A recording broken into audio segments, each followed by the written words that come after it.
Est-ce que vous connaissez Nathalie Yamb? Pour ceux qui ne la connaissent pas, Nathalie Yamb est une activiste, femme politique et femme d'affaires d'origine camerounaise née en Suisse. Et depuis quelques jours, elle fait l'objet d'une polémique parce que les gens de Paris l'ont déclarée persona non grata. Donc, voyons un peu ce qu'on peut dire là-dessus. Bon, je ne vais pas faire une analyse extrêmement poussée. Je donne juste mon avis comme ça. Donc, voilà.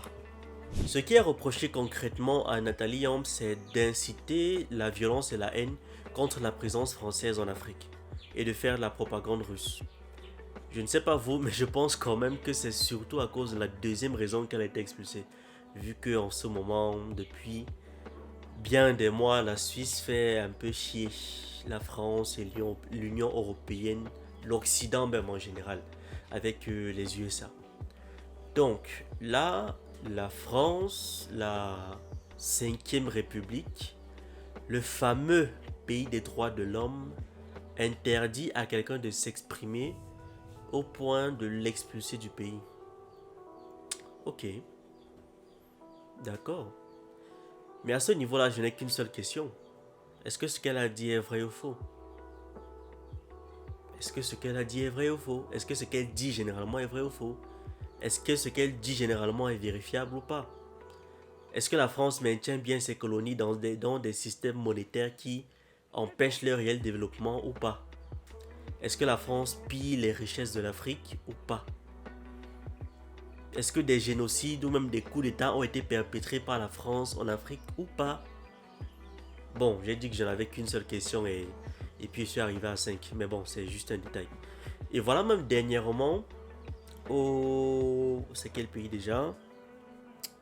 Voilà, dernièrement au Tchad, où bizarrement, Mahamat Idriss Déby, celui qui est actuellement à la tête du pays, qui comme par hasard est soutenu par le G5 Sahel et surtout par la France, il a tiré sur son peuple. Il leur a tiré dessus parce qu'il n'était pas d'accord avec le fait qu'il dirige le pays. Et puis les gens de la France l'ont fait un tweet bizarre pour faire comme s'ils condamnaient trop, mais bon, ils n'ont rien fait. Ils condamnent quoi? Votre président s'affiche avec le type et puis vous faites comme si vous condamnez. Et puis il n'y a pas de sanctions contre le pays. Alors que bizarrement contre la Russie il y en a. Ça sert à quoi? Ça sert à rien de faire semblant. Assumer. Ça sert à rien de faire semblant vu qu'on sait. Assumer. Je suis désolé mais assumer. Quand on cherche un peu sur la toile par rapport à cette affaire, Nathalie Yamb j'entends, certains internautes disent que c'est à cause d'une certaine vidéo publiée en février 2022 qu'elle a été expulsée. Et d'autres disent que c'est à cause d'une autre vidéo. Bon, je vais mettre les deux vidéos, des extraits en tout cas. Bon, la deuxième vidéo est quand même assez longue, donc je vais juste mettre la première vidéo, vu qu'elle est assez courte. La deuxième vidéo, je vais laisser le lien parce qu'on y revient tout à l'heure. Il n'y a pas d'action militaire sans objectif politique. En Afrique, la France tue plus que Covid, Ebola et Sida réunis. La présence de l'armée française sur le sol africain n'est pas légitime. C'est une armée d'occupation qui n'a qu'une seule mission. Elle est le moyen que met en place la France pour assouvir son objectif politique qui est de consolider la colonisation française en Afrique dite francophone. L'armée française est un cancer qui se métastase à une vitesse extraordinaire chez nous. La présence de Barkhane coûte, selon les dires des officiels et parlementaires français, plus de 2 millions d'euros par jour à la France. Ça fait 1,311 milliard de francs CFA par jour. Par jour. Vous croyez que la France dépense 900 millions d'euros, soit près de 600 milliards de francs par an pour les beaux yeux des Africains parce qu'ils nous aiment? Mais non! S'ils nous aimaient, ils allaient affréter des avions pour embarquer tous les frérots qui veulent aller en France pour aller les déposer là-bas en Europe. Ou bien plus simple, ils allaient juste annuler l'obligation d'obtenir un visa pour voyager chez eux. Au lieu de ça, ils nous font torturer en Libye. S'ils sont là depuis toutes ces années, c'est parce qu'ils gagnent plus qu'ils ne dépensent. Nos guerres sont leur business. Ils les initient, ils les financent, ils les entretiennent. Ils nous pillent, ils nous exploitent, ils nous martyrisent et ils nous assassinent. Ce sont nos ennemis, au même titre que les djihadistes qu'ils prétendent nous aider à combattre. Chaque soldat français qui tombe en Afrique, c'est un ennemi qui tombe. Eux pleurent leurs 57 agents perdus au Sahel, mais qui pleurent nos centaines de soldats morts, qui pleurent nos milliers de civils tués, qui pleurent avec les millions de déplacés, de blessés, d'existences détruites. Nous ne pourrons pas vivre dans la paix et la prospérité en Afrique tant que nous comptons sur les Français pour assurer notre sécurité. Donc, sur le net, quand on parcourt un peu les publications qui ont un rapport avec l'expulsion de Nathalie Yamb, d'un côté, il y a des messages de soutien en mode « Nous sommes derrière vous, Nathalie Yamb. Félicitations, grande dame. S'il parle mal de vous, c'est que vous faites, c'est que vous...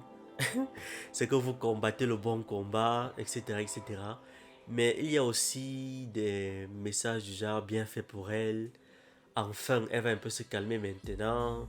Elle prétend défendre l'Afrique. Elle fait quoi en France alors? Et patati et patata. » Je vous laisse l'exercice de deviner les qui ont dit quoi, qui l'a soutenu et qui l'a vilipendé sur les réseaux. Je suis sûr que vous avez déjà une idée. Donc, après avoir reçu l'information de son expulsion, du fait qu'elle était désormais persona non grata en France, Nathalie Yamb a réagi par un discours tellement inspirant et émouvant que j'en ai eu les larmes aux yeux. Et rien que d'y penser là, j'ai des frissons. Bref, je vous mets un extrait.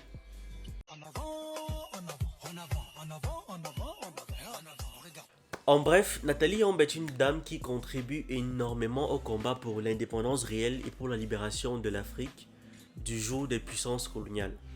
Et comme toutes les personnes comme elle, elle est évidemment passée par toutes les étapes du musulman. Intimidation, tentative d'assassinat, mise sur écoute, pression politique et j'en passe.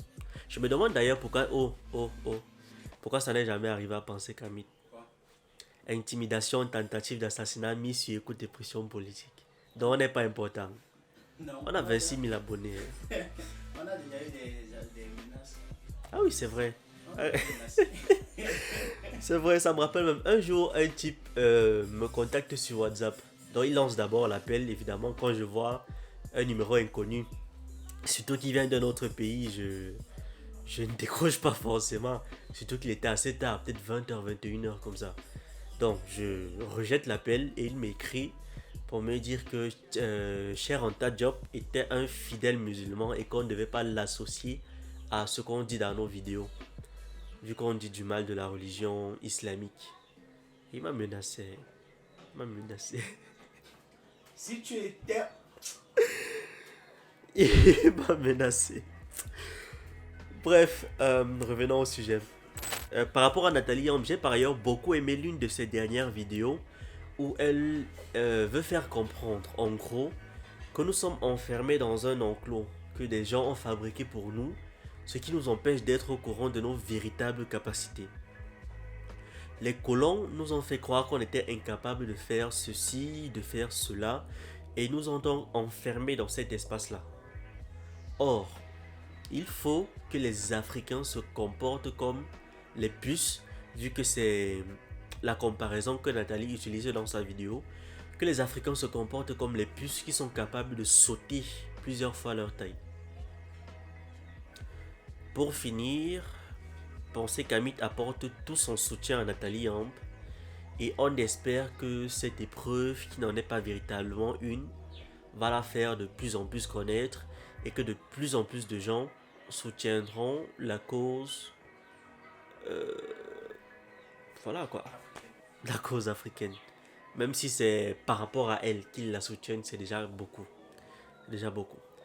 En tout cas, c'est tout ce que j'avais à dire sur cette affaire. On se retrouve dans une prochaine vidéo. Otep.